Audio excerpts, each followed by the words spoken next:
Vamos mergulhar hoje numa das sagas familiares mais intensas de todas. É a história de dois irmãos, gêmeos, que já nascem em pé de guerra. Uma trama sobre rivalidade, sobre o favoritismo dos pais e principalmente sobre uma única escolha que vai mudar o destino de todo mundo. Pois é, parece até mentira. Um ato tão pequeno, motivado por uma fome desesperadora, selou o futuro não só de uma família, mas de nações inteiras. Bora entender como um simples prato de comida pôde causar tudo isso. Essa é a grande questão que fica no ar nesse capítulo. Como é que um desejo imediato, uma vontade do momento, pode custar um legado que duraria para sempre? É essa história fascinante que a gente vai desvendar agora. Mas olha, para a gente entender a tensão entre esses dois irmãos, a gente precisa voltar um pouquinho, uma geração antes. A história toda começa com um peso gigantesco, a responsabilidade que caiu nos ombros de Isaac, o herdeiro da grande promessa divina. Depois que Sara morre, Abraão organiza tudo para garantir que a aliança de Deus passasse direto e exclusivamente para Isaac. Ele até deu presentes para os seus outros filhos, mas mandou eles para longe. Estrategicamente, ele deixou bem claro: Isaac era o único herdeiro do futuro da linhagem prometida. E agora, o foco da história muda. A gente passa a olhar para a esposa de Isaac, Rebeca.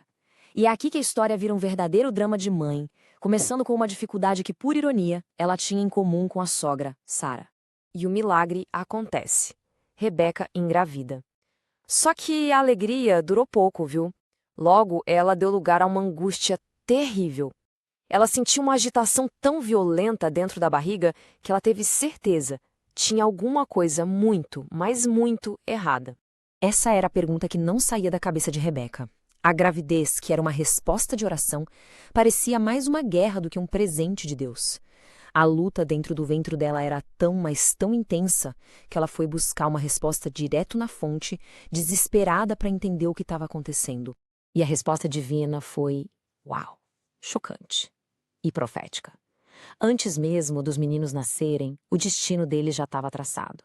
Ia ter conflito. Uma nação ia dominar a outra e a ordem natural das coisas ia ser invertida. O mais velho ia acabar servindo ao mais novo. Essa revelação se tornou o grande segredo de Rebeca e moldou tudo o que aconteceu depois.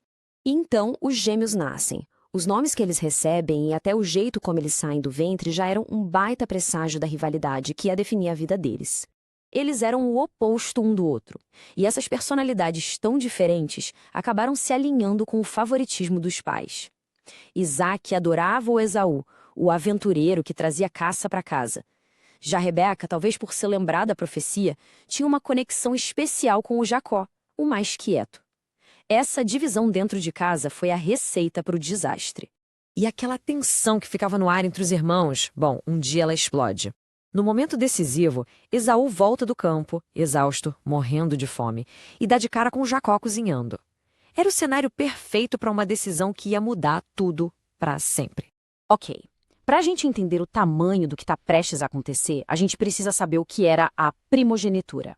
E não era só sobre dinheiro, não. Era sobre identidade, autoridade espiritual. O futuro inteiro da família estava em jogo. Era o prêmio máximo.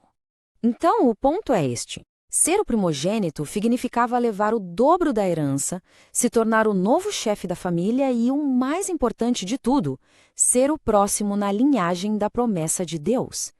Era um tesouro de valor, assim, incalculável. E a cena começa com esse apelo desesperado de Esaú. Dá para sentir a urgência dele, ele não está só com fome, ele sente que está no limite. O foco dele está todo ali no agora, na necessidade física imediata. E aqui a gente vê o Jacó calculista em ação. Ele olha para o irmão naquela fraqueza e não vê com compaixão. Ele vê uma oportunidade de ouro e ele faz uma proposta ousadíssima, chocante: trocar algo passageiro por algo eterno. A resposta do Esaú diz tudo sobre ele. Dominado pelo cansaço, pela fome, ele simplesmente não consegue enxergar um palmo além do nariz. O futuro, a herança, a promessa de Deus, nada disso importa diante de um estômago roncando. E o texto bíblico termina com essa frase, que é forte, é definitiva. A palavra desprezou é muito pesada. Não foi só um negócio ruim, foi um ato de total desdém por algo que era sagrado. Um momento de impulso que selou o destino dele. Com essa troca feita, a profecia que Rebeca ouviu lá no começo Bem, ela começa a se cumprir de um jeito totalmente inesperado. A decisão impossível de Esaú vai ter consequências que vão ecoar por muitas e muitas gerações. O contraste é gritante. Se a gente colocar na balança, de um lado, o peso de um legado divino, do outro, a satisfação imediata de uma necessidade física. Esaú trocou, sem pensar duas vezes, o eterno pelo momentâneo. E no fim das contas, essa é a grande lição dessa história. A forma como a gente valoriza o presente, em detrimento do futuro, pode redefinir completamente o nosso caminho. A fraqueza de um único momento pode custar o prêmio de uma vida inteira. E tudo isso deixa a gente com uma pergunta bem complexa no ar.